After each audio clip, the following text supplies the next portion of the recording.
The monopoly, a market structure characterized by a single seller of a unique product with no close substitutes, has been the extreme that every single firm has sought to be.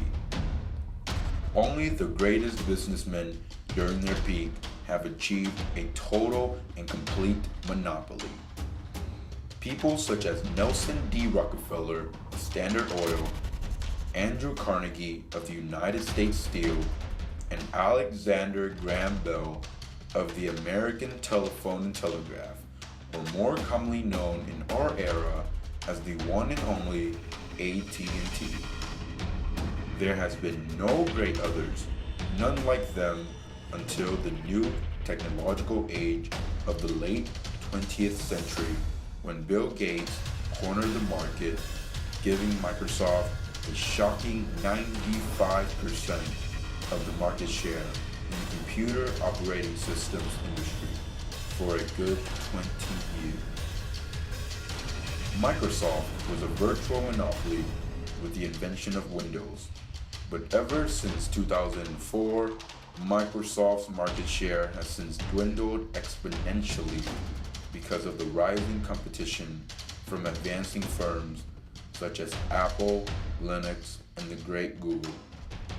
Acting in desperation, Mr. Gates decided to seek help from an impeccably infamous organization known as Anonymous. Hey guys, in this video I will show you how to make billions of dollars in only 36 hours. Oh, excuse me, it seems like I have an email. Oh my god. It seems that I have decreased in economic profits because of increasing competition. Looks like I'm gonna have to make this video on how to get rich quick another time until I can fix this economic problem and increase my economic profit. I heard you want to increase your economic profit. With the power of monopoly, we can achieve anything. What could you do for me? Well, we can achieve monopoly power through unconventional ways. I'm very interested. Here's $15 million in cash to hire anyone you need to do the job.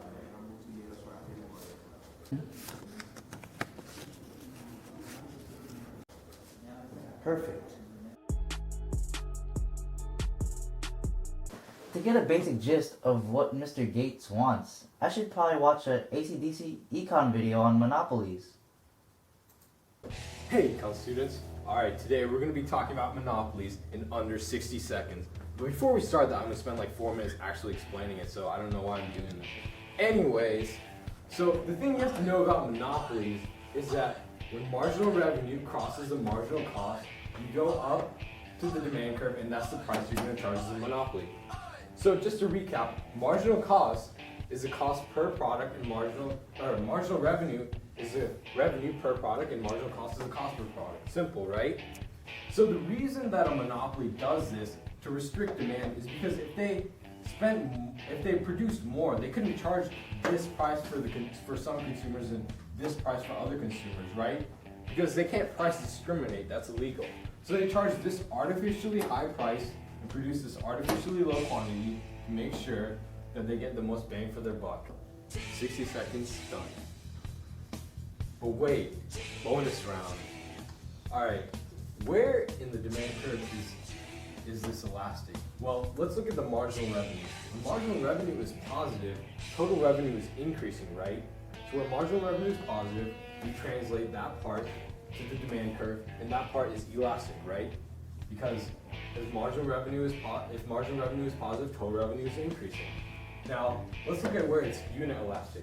When marginal revenue crosses the x-axis, it doesn't matter what happened previously. It doesn't matter because the total revenue made doesn't change at this point, and that's the midpoint right here, right? So this midpoint would be unit elastic.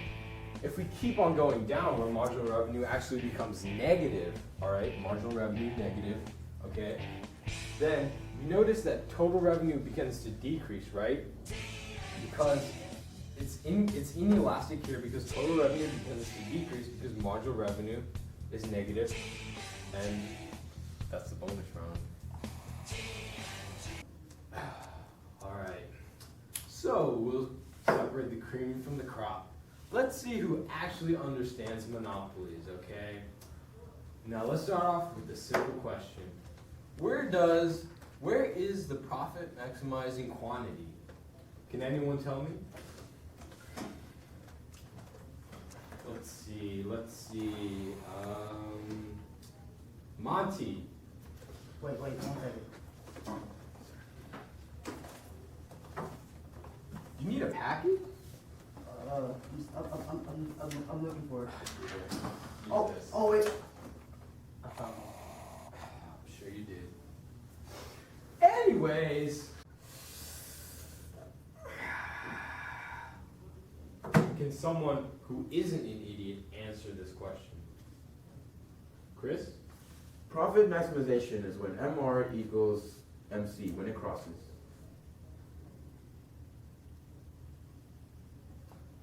That is correct, okay? What you see here is marginal cost and marginal revenue crossing go down to this quantity here, and this is the quantity where profits are maximized, quantity M. Any questions? Money makes the world go round. Thanks to Mr. Gates' funding, I have the capabilities to hack all of the computer operating systems of Linux, Google, and Apple. But first, I have to sort out all my money. 49,009,000 and 50 million. That's it. More importantly, it's a monopoly curve made with cash. Alright, so here you have your demand curve, your marginal revenue curve, your average total cost curve, and your marginal cost curve, right? So, in an unregulated monopoly, the firm would operate and produce where marginal cost meets marginal revenue, right? And then the price would be set where the demand is, which you would shift it up from the marginal revenue curve up to the demand curve. But in a regulated monopoly, there are two places where the government would usually regulate. The socially optimal price, which is right here, where the marginal cost curve meets the demand curve. In this, the marginal cost curve acts as the supply curve, and when they intersect, that is where it is allocatively efficient. Another place where the government could regulate is the fair return price point, which is where the average total cost meets the demand curve. This would give the monopoly firm an economic profit of 0. Now that I have my finances in check, it's time to get cracking and start hacking.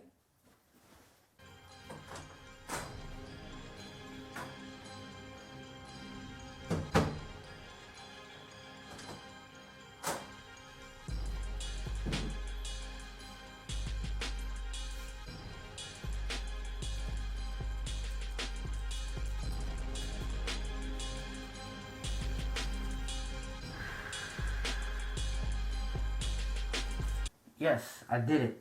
I've finally gotten to all their systems. Now that I've planted viruses into all the computer operating systems of Google, Linux, and Apple, I will render their systems completely useless. With this, Microsoft will easily take monopoly power.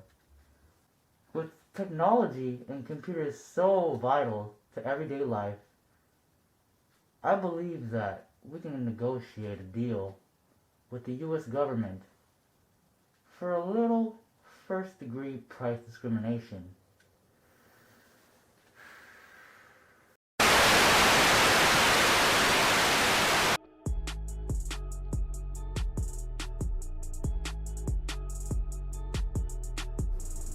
Oh, look! All these charges are right here. And they're in the form of a price discrimination monopoly graph. Price discrimination is the practice of selling a product at more than one price, not justified by cost differences.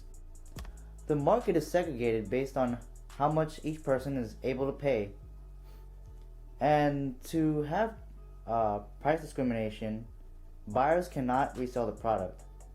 So the major changes from a normal monopoly curve is that the marginal revenue curve shifts to the demand curve completely because it eliminates all consumer surplus. Now, to review, the consumer surplus is the price a buyer is willing to pay over the price that they actually do pay. So in this price discrimination monopoly graph, we have the demand and marginal revenue curve, the marginal cost curve, represented by this curve right here, and the average total cost curve, represented by this chart right here. The y-axis represents the price and the x-axis represents the quantity. So to find the new quantity and price, if there's price discrimination, you just find where marginal cost meets the demand curve, because the marginal cost curve almost acts as a supply curve pretty much. So you meet the marginal cost curve with the demand curve, which is at this point. So this would be quantity and this would be your price right here. So now that we've effectively crippled the competition to the point of no return, it is safe to say that we can exert a monopoly power to price discriminate. We'll be glad to tell Mr. Gates that his profits will skyrocket. With monopoly power, you can truly have all the profits to yourself. Maximize that. Maximize where marginal cost equals marginal revenue, of course. In the coming days, Apple, Linux, and Google, Microsoft's competitors, will see a strange thing on their welcome screen when they try to log in.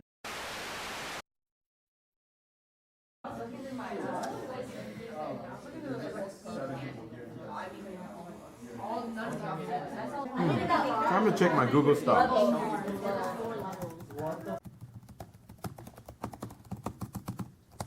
Incorrect. Why is this not working? Welcome. Your old password has been reset. Therefore, it is the incorrect password to input. Your new password